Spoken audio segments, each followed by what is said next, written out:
नमस्ते। आप सभी योग जिज्ञासुओं का स्वागत है घृण संहिता की व्याख्यान माला के इस कार्यक्रम में।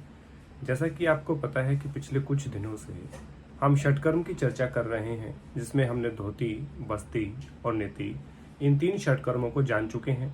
आज हम चौथे षटकर्म अर्थात न्योली को जानने का प्रयास करेंगे। न्योली के बारे में कहाँ से उत्पत्ति है, क्या इसके लाभ हैं, क्या इसकी विधि है और किस प्रकार की भ्रम की स्थिति इसको लेकर के लोगों में है, क्या इसके का पूर्व कर्म है, आदि चीज़ों को जानने का प्रयास करेंगे।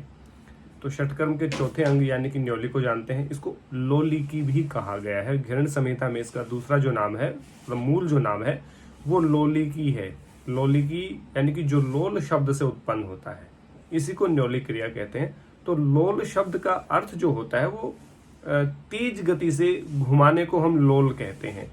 जैसे आपने भंवर देखा होगा, जैसे बहुत तेज आंधी आती है तो भंवर बनता है, वो ऐसे गोल गोल घूमता है, उसको भंवर कहते हैं। पानी में भी आपने कई बार देखा होगा भंवर बनता है तेज गति की हवा के कारण। वैसा ही भंवर आपने अपने पेट के साथ करना है।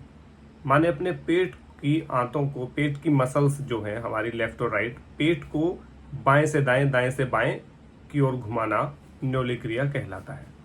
इसका संस्कृत जो नेम है वो लोलिकी है। तो न्योली क्रिया जो है वो चौथा षटकर्म है। पेट की इसमें मसल्स यूज होती हैं, थाइज यूज होती हैं, हाथ यूज होते हैं, तो बहुत सारा शरीर का इसमें जो अंग है वो यूज होते हैं। न्योली क्रिया करते हुए हम अपने पेट के पार्श्व भाग यानी कि दाएं और बाएं भाग को, पेट को जो मध्य का जो भाग है, उन सबको इकट्ठा करके उसको घुमाने का काम करते हैं। अब बहुत सारे लोग इसके लिए आप प्रयास करेंगे, ऐसे प्रयास इसका सफल नहीं होता। इसके लिए पहले आपको बाह्य प्राणायाम और आपको उड़ियान बंद का अभ्यास करना पड़ेगा। उड़ियान बंद के अभ्यास के बाद आपको अग्निसार क्रिया का अभ्यास करना पड़ेगा। और जब आपकी जो पेट की जो मसल्स हैं वो मसल्स जब रिलैक्स हो जाएंगी, फ्लेक्सिबल हो जाएंगी, तब जाकर के आप पेट को घुमा सकते हैं। माने न्योली क्रिया करने से पहले आपको पहले बाह्य प्राणायाम और उसके बाद उड़ियान बंद, उसके बाद अग्निसार क्रिया, इनका अभ्यास करना पड़ेगा, तब जाकर के आप किसी भी प्रकार की न्योली करने में सक्षम होंगे। तो न्योली करने के लिए पहले पूर्व कर्म का अभ्यास आवश्यक है। तो इसलिए बाह्य प्राणायाम का अभ्यास इसलिए आवश्यक है क्योंकि बाह्य प्राणायाम के अभ्यास के बिना आप उड़ियान बंद नहीं लगा सकते, और उड़ियान बंद को ज्यादा देर तक रोकना है तो प्राणायाम आवश्यक है। उसके बाद अग्निसार क्रिया से आपकी पेट की मसल्स जो हैं आप उनको फ्लेक्सिबल कर लेते हैं, रिलैक्स कर लेते हैं, तो ही जाकर के वो घूमना शुरू करती हैं, अदरवाइज वो नहीं घूमती हैं। उसके लिए दोनों हाथों के प्रेशर को दोनों थाइज के ऊपर लगाएंगे। तो दोनों हाथ का जो प्रेशर दोनों थाइज के ऊपर लगेगा, उससे दोनों जो पेट के जो दोनों जो पार्श्व भाग हैं वो एक्टिव होंगे, वहां भी प्रेशर पड़ेगा। और जो यदि आपने अग्निसार के द्वारा इसको फ्लेक्सिबल किया तो वो घूमने में सहायता प्रदान करेगा। तो बाएं से दाएं की तरफ घुमाना और दाएं से बाएं की तरफ घुमाना, ये न्योली क्रिया का अभ्यास है। मेरे 1-2 वीडियो भी आपको इस पे मिल जाएंगे यूट्यूब पे ही, मेरे चैनल पे। ये हमारा न्योली क्रिया का अभ्यास है। अब इससे लाभ क्या प्राप्त होते हैं? इससे लाभ प्राप्त होते हैं, सारी तो जठराग्नि आपकी प्रदीप्त होती है, माने डाइजेस्टिव सिस्टम बहुत इंप्रूव होता है, वो बहुत स्ट्रोंग हो जाता है। दूसरा, इससे किसी भी प्रकार का जो इससे कहा कि सब प्रकार के रोग भी इससे दूर होते हैं। तो सब प्रकार के रोग इसलिए कहा यहाँ पे शब्द प्रयोग किया गया क्योंकि चूंकि ये पेट का विषय है और पेट से ही सारे रोग उत्पन्न होते हैं। माने किसी भी रोग के लिए सबसे पहला कारण पेट के खराब होने का होता है, और पेट की मसल्स को आपने, अपने इंटेस्टाइन्स को, अपने डाइजेस्टिव सिस्टम को यदि जठराग्नि को प्रदीप्त कर दिया तो किसी अन्य रोग के होने की संभावना न्यूनतम हो जाती है। तो इसलिए कहा गया कि सब रोगों का नाश होता है। माने पेट को दुरुस्त रखेगा तो पेट सही तो बाकी सारा शरीर सही, क्योंकि पेट हमारा सेंटर पॉइंट है। यहाँ पे यदि हम इसको दुरुस्त रखेंगे तो बाकी रोगों के होने की संभावना न के बराबर होती है। इसलिए यहाँ पे एक टर्म यूज किया गया कि सभी रोगों का नाश होता है और जठराग्नि को विशेष रूप से प्रदीप्त करता है। माने आपके पाचन तंत्र को विशेष रूप से प्रभावी बनाने का काम न्योली क्रिया करती है। अब बहुत सारे एग्जाम में या बहुत सारे व्यक्ति पूछते हैं कि न्योली के प्रकार कितने हैं।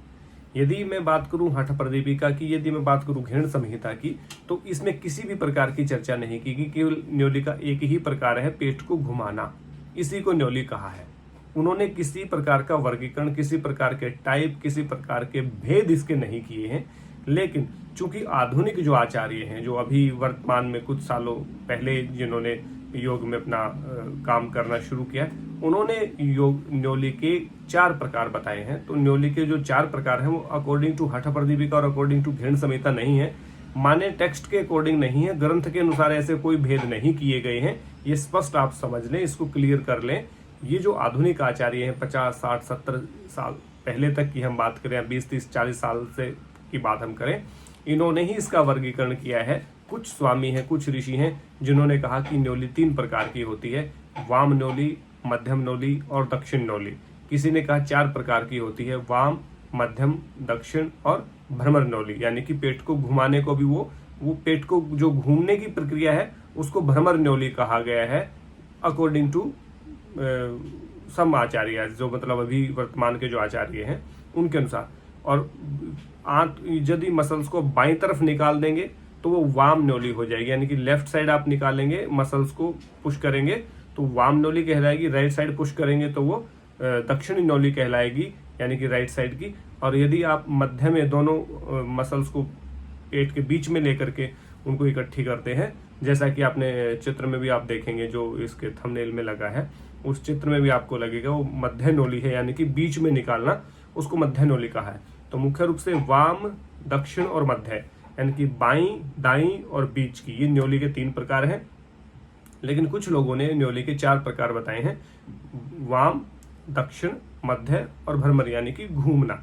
तो बाईं न्योली, दाईं न्योली, बीच की न्योली और घूमने वाली न्योली, तो 4 प्रकार इसके कहे गए हैं।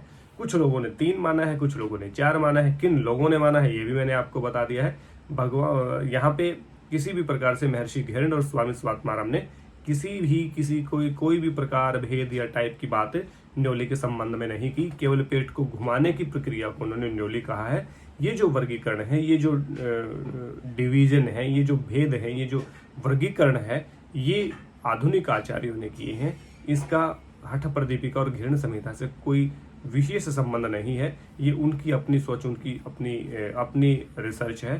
तो ये दोनों चीजें आपकी क्लियर होनी चाहिए। कोई भी पूछे, कोई एग्जामिनर पूछे, कोई या वैसे पूछे, तो आपको ठीक जानकारी होनी चाहिए कि टेक्स्ट में क्या है और वैसे प्रचलन में क्या है। जैसे मैंने नेति के विषय में भी बताया, कोई सूत्र नेति कर रहा है, कोई जल नेति कर रहा है, कोई रबड़ नेति कर रहा है, कोई दुग्ध नेति कर रहा है, कोई घृत नेति कर रहा है, कोई मूत्र नेति तक भी कर रहा है। लेकिन नेति की जब हम बात करते हैं तो केवल सूत्र नेति की चर्चा ग्रंथकारों ने की है, अन्य किसी रबड़ नेति, जल नेति या दुग्ध नेति या घृत नेति की चर्चा नहीं की गई। ये आधुनिक आचार्यों द्वारा क्रिएट की गई नीतियां हैं, जिससे कुछ को पूर्व कर्म कह सकते हैं, कुछ सहायक होती हैं, कुछ गलत भी होती हैं, जिसका मैंने नेति के व्याख्यान में अच्छे से स्पष्ट उसका वर्णन आपको किया है। तो इसमें जो न्योली का जो व्याख्यान है कैसा लगा आपको, इसकी जानकारी कैसी, लाभ मैंने बता दी, विधि मैंने बता दी, कौन से नंबर का ये षटकर्म है वो बता दिया, इसके बारे में धारणाएं क्या हैं, भ्रम क्या है और उसको हम कैसे दूर कर सकते हैं, उसके विजन क्या है, हठप्रदीपिका घृण संहिता क्या कहती है, ये सब चीज़ें बताने का प्रयास किया। आशा करता हूँ आपको व्याख्यान पसंद आया होगा, और यदि कोई आपका सुझाव है तो जरूर मुझे दीजिए। और आगे हम जल्द ही त्राटक पे हमारा व्याख्यान लेकर के आपके सामने उपस्थित होंगे। तब तक के लिए आप सबका बहुत बहुत धन्यवाद। और हाँ, स्वाध्याय करते रहिए, अच्छे व्यक्तियों का सानिध्य करते रहिए और योग अभ्यास को नियमित रूप से अपने जीवन में करते रहें। इसी से आप आगे बढ़ पाएंगे और आपकी उन्नति हो, यही हमारी कामना है। तो आप सबकी उन्नति के लिए, तरक्की के लिए, आपके प्रमोशन के लिए मैं शुभकामना देते हुए जल्द आपके पास हाजिर होऊंगा त्राटक के व्याख्यान के साथ। तब तक के लिए आप सबका बहुत बहुत धन्यवाद। जय हिंद, जय भारत, नमस्ते।